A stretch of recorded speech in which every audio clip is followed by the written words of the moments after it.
Assalamualaikum warahmatullahi wabarakatuh. Selamat datang di podcast kelompok 1. Saya Hafizah Nurlayana dan ada beberapa teman saya, Siti, Olivia, Nana Gustiana, Rahmawati, Vina Olivia, dan Puja.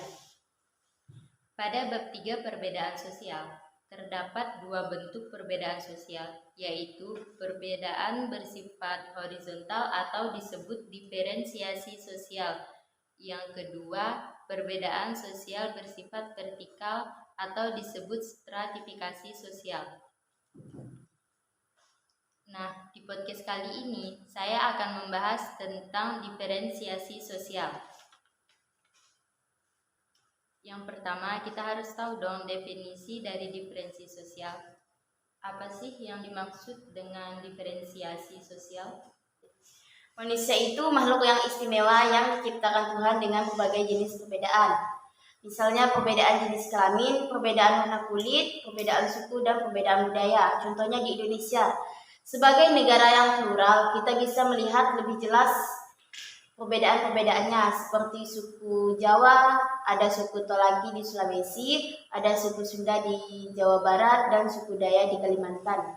Nah, jadi perbedaan-perbedaan tersebut yang disebut istilah diferensiasi sosial. Di dalam diferensiasi sosial kan terdapat beberapa bentuk. Apa saja sih bentuk-bentuk tersebut? Ada beberapa bentuk diferensiasi sosial. Yang pertama, ras.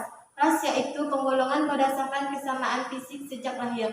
Yang kedua, agama. Agama berdasarkan keyakinan yang dipercaya. Yang ketiga, suku bangsa. Suku bangsa berdasarkan suku di setiap daerah. Yang keempat, jenis kelamin. Dan yang kelima, profesi. Misalkan, dalam suatu masyarakat memiliki rambut yang berbeda. Perbedaan tersebut masuk ke dalam ciri diferensiasi sosial berupa Ciri-ciri berupa perbedaan rambut termasuk ke dalam ciri fisik.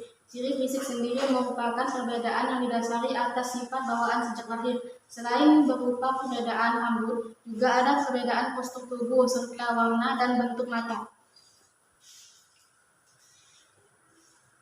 Di Indonesia kan terdapat banyaknya adat istiadat. Perbedaan adat istiadat termasuk ke dalam ciri diferensiasi sosial berupa Ciri-ciri berupa perbedaan adat istiadat termasuk ke dalam ciri budaya. Nah, ciri budaya ini merupakan perbedaan yang berkaitan dengan adat istiadat, kepercayaan, suku, bahasa, dan norma dalam masyarakat. Kita ambil contoh ya. Misalkan, Siti bekerja sebagai dokter, sedangkan Tina bekerja sebagai guru. Nah, dari kasus tersebut termasuk ke dalam bentuk diferensi sosial berupa Bentuk diferensiasi dari kasus tersebut merupakan bentuk profesi, karena bentuk profesi merupakan penggolongan berdasarkan penghasilan. diferensi sosial kan pasti berpengaruh bagi kehidupan masyarakat. Apa saja sih dampak diferensi sosial dalam masyarakat? Pengaruh positifnya dapat mendorong terjadinya integrasi sosial, sedangkan pengaruh negatifnya dapat menimbulkan primordialisme atau etnosentrisme dan politik aliran pemicu konflik. Itu dia beberapa penjelasan tentang diferensiasi sosial dari kami. Terima kasih sudah menonton podcast kali ini. Maaf jika ada beberapa penjelasan yang kurang jelas. Semoga ilmu yang kami berikan dapat bermanfaat bagi kita semua. Saya akhiri. Wassalamualaikum